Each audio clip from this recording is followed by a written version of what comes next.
All right, so hopefully you were able to try this one.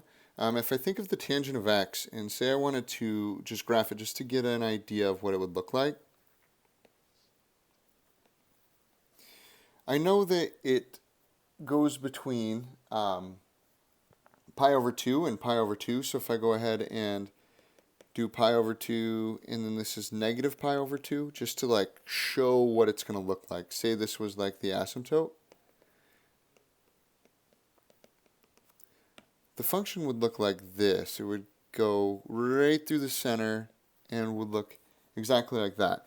So now what this problem is saying, well, let's look at pi over 4 and negative pi over 4. So if I go ahead and I draw my asymptotes here, it looks to be 1, it is continuous. 2, this is differentiable here.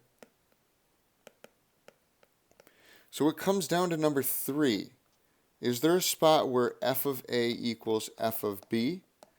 Is there some area? And the answer is no. So f of a cannot equal f of b. So this is not possible. And really it's not that it's not possible, it's just we cannot use Rolle's theorem. Okay? And that's why. It's because there's no spot where f of a could equal f of b.